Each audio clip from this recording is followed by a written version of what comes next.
Hello, everyone. Welcome to Inside the Americas. Here's a look at what's coming up in today's show.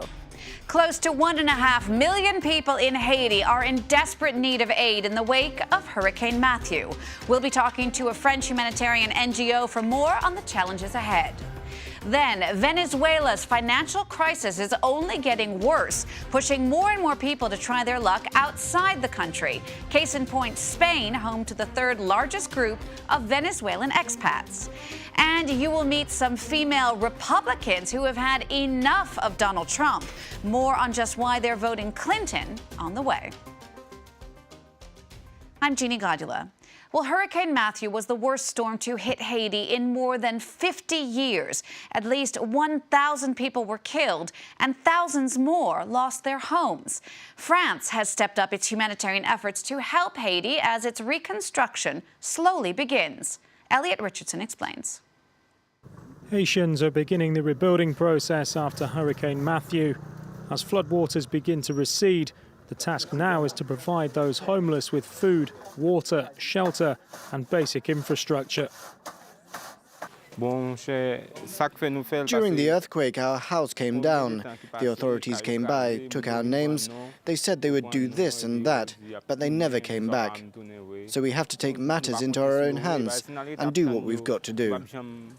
The town of Jérémie was one of the worst hit. Its 42,000 residents are lacking basic aid. Some children are already showing symptoms of cholera. Every family are very poor. They have no water, they have no food. The international community is providing supplies in Haiti's hour of need.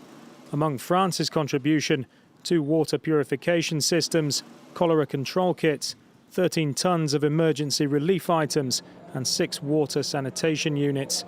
More than 20 tons of food and medical supplies, including hygiene kits, arrived in the capital Port-au-Prince on Tuesday from Colombia. The EU is also one of Haiti's biggest donors. This week, Europe announced it would send an extra 1.5 million euros in emergency assistance, while the US has also pledged to send aid. The UN has launched an emergency appeal for around 110 million euros in aid to help prevent famine over the next 3 months. It says that just under 1.5 million people are in need of assistance. For more now on the situation in Haiti, I'm joined on the set by Adrien Tamarquio from the French humanitarian NGO ACTED. Adrien, thank you so much for coming on the set with us today. What have your contacts on the ground been saying about the scale of the devastation in Haiti now? Well, as the Hurricane Matthew has been hitting Haiti a week ago now, and the scale is massive in terms of people. Everyone knows the numbers now. It's 1.4 million people that are in need of relief aid. That's huge, and most of them are concentrated on part of the island, which is the western tip of Haiti. It's been very challenging to reach those populations, both in urban cities of Jérémie and Licaille, and now we need to reach those populations in rural areas. People are without food. They've had no drinking water for the past week, so the situation is quite difficult, and every population is awaiting for first aid today. Now, something that's also of crucial importance right now is getting a handle on the spread of cholera. Why does Haiti still have such a big problem with cholera, given that the disease has been stamped out almost everywhere else in the world? Well, cholera has been coming back to Haiti in 2010, at the end of 2010, brought back by the United Nations Nepali forces. It's been acknowledged by the United Nations a few weeks ago. At the time, it really affected Haiti, and the sanitation situation of Haiti was very weak after the earthquake that impacted the country in January 2010. The cholera has been treated in several parts of the country, but there still remained outbursts of cholera there and there.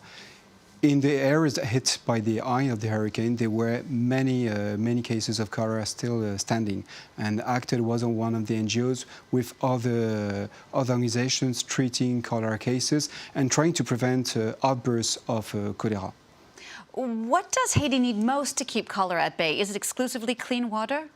Clean water, as of today, during the emergency, is the key factor to prevent cholera cases among the population. It is the first way to prevent that. People need clean water and ensure that they do not drink water out of ponds or rainwater they would find anywhere. So that's the main challenges. But we're talking about, at minimum for each person, 7.5 liters of water every day, and that's 5 large bottles of water per person. So bringing that water from Port-au-Prince to the areas affected by the hurricane is very challenging. Then we need also to talk about preventing the propagation of cholera, making sure that when there are cases of cholera that have been identified, we are able to contain by treating the cases at the local level, making sure that water points are cleaned and that people get sensitization messages.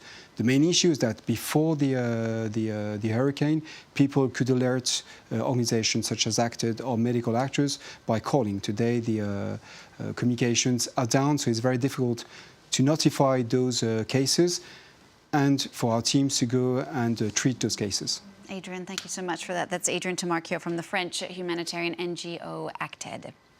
Next now to Venezuela, where the financial crisis is only getting worse, pushing more and more people to try their luck outside the country.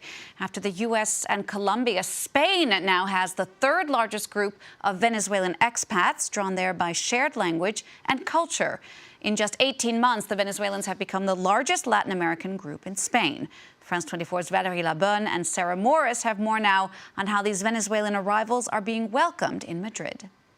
In this restaurant on the outskirts of Madrid, José Luis is no ordinary waiter. I arrived here about a month ago. I'm helping my sister a bit because her bar's always full. José Luis left his wife and 2 children back in Venezuela. A member of a public transport cooperative, he fled his home country after someone tried to kill him. I was in the car and I looked in the rearview mirror and saw an armed motorcyclist following me. He began shooting. I thought he was going to kill me, so I sped up as much as I could and I fled. He thinks he was targeted because he refused to take part in government blockades. It took him 6 months to get the money together to join his sister in Spain. He's being helped by Luis Eduardo, an active member of Venezuela's opposition who arrived in 2011. Every day, dozens of newly arrived Venezuelans contact Luis. Others seek his advice via social networks on how to get to Spain. Look at all these people who contact me.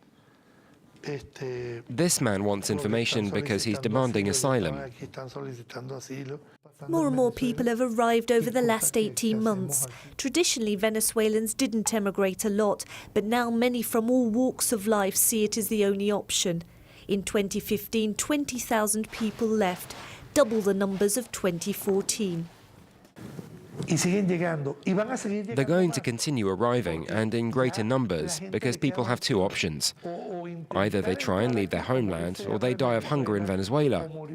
Or because of a lack of healthcare, because the health system's exhausted. Or they die from the bullets of criminals. To cope with the large numbers arriving, the Venezuelan community in Madrid is rallying round. We've just collected clothes to help all the Venezuelans who are arriving and haven't got enough clothes for the winter ahead. As their country plunges further into a political and social crisis, these exiles are hoping a peaceful solution can be found as fast as possible. Well, it was another crazy week on the U.S. campaign trail. Time now for our look at the race to the White House.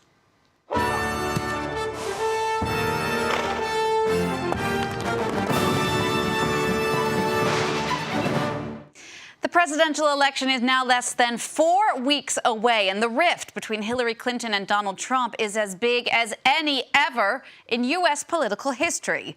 Donald Trump's recent descriptions of his sexual advances toward women have alienated many voters, particularly female ones. Hillary Clinton, of course, is the first ever major female nominee for the presidency, and women are the key voters both candidates need to get on their side. France 24's U.S. team found out more.